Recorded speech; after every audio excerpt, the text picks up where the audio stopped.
First of all, some Nigerian pastors are bastards. We're going to come to that later in the video because I want you guys to know that what people are doing in Nigeria is not religion. No, not even. It's not Christianity. It's not Christianity. Because a lot of the stories that we hear and see on social media, I'm now just finding out that they are doctored. Like they want us to, they give us what to see or what to believe online. Because when you listen to Doris's side of the story and you hear what is happening behind the scenes, you know that what we are seeing on Linda Ikeji or Instablog, it's PR now. It is all packaged nicely with a cute little bow on it. But we're going to find into this thing already. Let's start from the beginning. Because in our last video, if you haven't watched it, we talked about, why would a lady be crashing out online? You know, like, talk to your girlfriends and heal before you come out. But from what I've found out so far, she met this guy in 2017, Pastor Chris. Met him in 2017. They did kurukere, which I'm sorry, aren't pastors supposed to abstain from premarital sex? No, hold on, no. Am I going too fast? Because God, I beg. She was talking about how they made love, they were kissing, they were doing all this in every location. Touching ass, everything. So that's one. And then you'll come on Sunday, the name of Jesus, and you're probably preaching against premarital sex. Yes. But let's continue on the story. Rubbish and nonsense. So they were doing all this, and then dated from 2017 up until a few years afterwards. 2023. Was it 2023 she now married her? No, because I'm trying to figure out at the point she now left him and married her husband. 2019 was when she married her husband. So now she's her mom is pressuring her to get married. She rekindles her love. Mothers, this is 2025. We are not doing that anymore. Please. Marriage is not the end all be all. Because look. I beg. Because look. I beg. Pressurizer. She rekindles her former love interest or a former acquaintance. I don't know. Somebody that was just there. She had feelings for the guy. But the guy was ready to marry. Mother is on her neck. Let her marry. All right. I beg. So she tells Chris. Chris is like, I'm not ready or whatever. She goes ahead to get married. I guess because it wasn't long that he had been divorced from his wife. Because I heard there's an older daughter, right? Yes. She's over. Now he didn't marry Doris. Doris goes ahead to marry this other guy. Fair, light-skinned, fine boy. I saw his pictures. Oh. Yeah, cute guy. But she said I was going to say, she said it was toxic that even on the night of their wedding, he hit her. So eventually, because she didn't love him, there was no sex, there was no physical touch in the marriage. So she didn't want to use the word rape, but you could see she was kind of alluding to forceful sex. So she didn't enjoy the marriage. But like, why would you put yourself in that position to that extent where like you cannot even like? Yeah, and it looks like she was still maintaining communication with Chris the whole time. Oh yes. So more like he was pursuing her. He was pursuing her the whole time. So every time that there was a squabble with her husband, she goes to him. So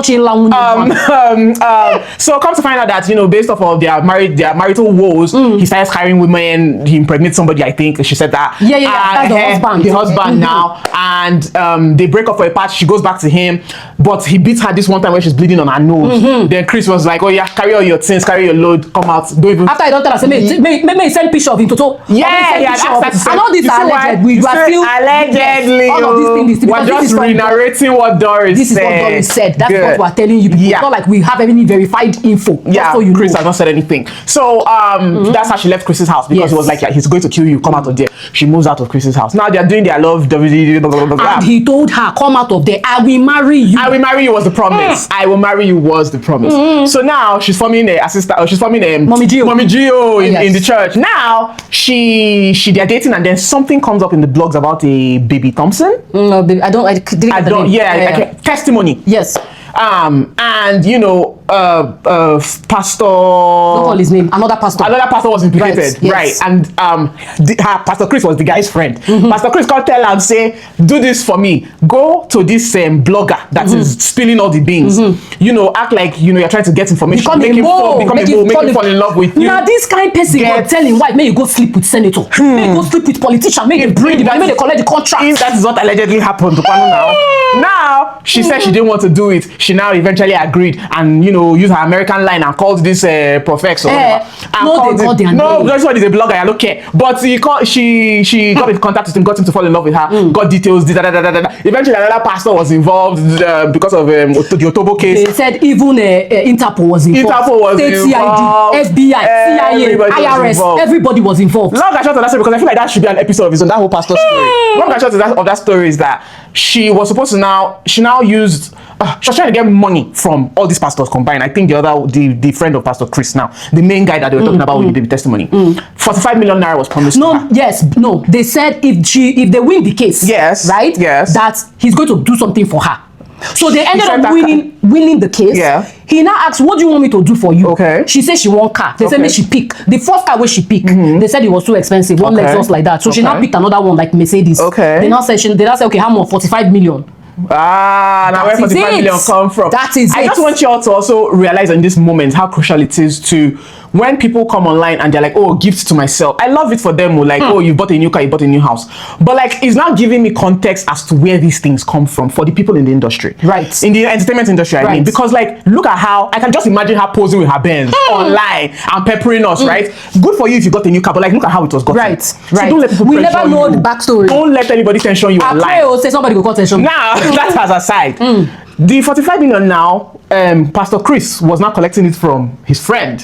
So they gave her 10 million first. Yes. Right? Yes. When the person wanted to say, okay, let me send it to you direct. She said, Pastor Chris, can't go by corner. Can't say, no, send it to me instead. Okay. Right? Okay. So she now went, she was not like, this man has not sent the money. What's going on? I think there was some things that she needed to do. She wanted to collect money from him. They said that she said he only gave her 300K. Okay. What's it be 300K? Yeah, she wanted to go for surgery. She never 1.8 million. I should have never given 300K. So, okay. So she's not like, wait, by the way, you are still owing me. What's going on with that? After the work I did for you. After the work and everything, right? Because they won the case and her testimony was instrumental in them winning that case. Yeah, she had evidence. So at the end of the day, she now went and contacted that man, the friend, to say, Oga, you promised me money now. Wait till on the sub. Now so the guy now said, we paid it to Pastor Chris. Look at Masala. Here becomes the first public call out. That's it. She went online and she called out Pastor Chris to her money. Oh yes. Oh yes. At that point, he can never marry you again. I'm sorry. That's it. He can never. And I think deep down she knows that. Somehow. I think she does know that. Okay. So she called him out. Yeah. Now at this point, he now gave her waiting. How much was this? 5 million. So before then, they even went on 3-way call. Yeah, because that man was now begging. Was not like, please, so I don't that, blah, blah. So let's give you 15. Forget about the rest. Yes, that sort of thing. I remember that. Yeah. Yes. So she now,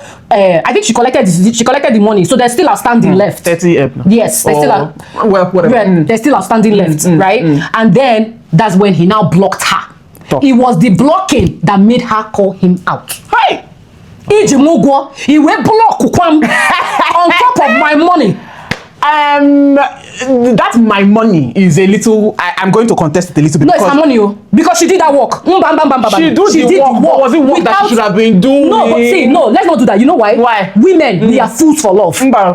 We are fools for love. No, don't do that. Because we've all been there, not to this extent. Okay, that's not to this extent, but because there's right and wrong. Nobody's saying that is not right. So why are you dragging wrong money? That's the point I'm trying to make. The money was gotten illegally. Well, it's not illegal. No, unethically, I should say. Now you've done. You're doing moral police now. I'm not doing moral police. I'm just saying that she had done something wrong for her boyfriend. First of all, it's her boyfriend, right? If my man is giving me money, it's not money that. I don't know how to explain. It's giving Onyeka to me. It's giving I borrowed money from you. Give me back my money. No, but because it wasn't the boyfriend that was directly involved. It was his friend. That's what I'm saying. So it's not the boyfriend's money. It's the friend. If the friend's money, so it's the friend that's going to pay her for that service. He was just the broker. He linked. If he had said, okay, you give me my cut 5%, 10%, that's a different thing. But she went into this thing out of the love that she had for this guy. Okay. And then at the end of the day, he played that wayo. So no, let's not judge. My own is I don't want us to judge how she got the money, whether she did, because we do different things for love. She was in love with her boyfriend, and her boyfriend was like, come, my dear, my friend my friend needs help. He's in this situation. Please come and help him. He did not tell her to open Lego. He did not tell her to do any kind of thing, but he was like, oh yeah, and if we were working with that, she would have. Probably would, because he was abroad. And she was head over heels in love. They were doing police case, they were doing everything. She probably thought she was doing the right thing. So okay, that is contestable. But from that point on was when her troubles started. Oh yes. Right? Because she called him out. I think there was now lawyers involved. At the point her brother got sick, wasn't it? Yes. Her brother unexpected illness. That she's alluding or alleging indirectly or coded that spiritual. Yeah, because the way he died was very sudden and mysterious. Yeah. So in the process of that, he arrested, I think, for defamation or whatever. Arrested her in that period, in that time period. Yeah, because she was calling him out for money. Yes. Yeah. And then she used her connections, got out. When she got out, she called him up again. Yes. There was a second call. Yeah, and there was a second arrest. Yes. Hey God. Yes. No, they don't show her shaking. Then there was now, after the whole back and forth legally, there was now an agreement to settle out of court. Right. Which to me is a clean break. Now their story for end. As far as I'm concerned, that story should have ended there. Go your way, I go my way. We move on like we never met. But what happened? She saw that he was about to get married, and now has reawoken things again. Because as far as I'm concerned, he gave her 50M. we signed the agreement. We're not talking online again. He gave her? Yeah, the court. That was the settling. I didn't hear that part. Yeah, they settled out of court, and that was the money. I thought they settled out of court was okay. So he gave her. Yeah, they paid her. They paid her. So in my mind, I'm like, okay, all done. Heartstrings now. She's still in love with him. The story or the interview I watched asked her what she wants, and our darling said that is either he marries her because her life has spoiled, her reputation is in the mud, she has no friends, her career is dead, everything about her is she at some point she said she was sick, she fainted, she was in the hospital, they almost declared her dead or whatever, and you know her life has just been taking a shitty turn since that point. So now who's going to marry her? Nobody's going to marry her. She's useless. So she's like, either he marries me or we stay single forever, the both of us. And I'm like, yeah, that's where me and you have a problem. Because he has done what he needed to do. First of all, if they give you that man marry, you go agree. No, you're not supposed to. You go agree. I think she was just saying that. No, she's the time matter hard. A part of me feels like she's still in love with the guy. A part of me also feels like it might not really be that love now. It's more like if I cannot have you, nobody else can have you, kind of thing. So it's toxic. Right? Yes. 2 years is not a long time. Yeah, but I mean, like for everything that they've gone through. And she was saying today on Daddy Freeze that there are things that she can say that can bring that man down. There's things that she knows that they were like this. I'm sure. That he got her into, like some things that he's fraudulent. No, not fraudulent. Did some other dealing, some other things that she has seen him do. She didn't allude whether it was fraudulent or anything. She just said becoming of a pastor. She just said that things that I know about this guy. You understand? So that they got to that point, that extent where I feel like she felt like, oh, I'm home free. This is home.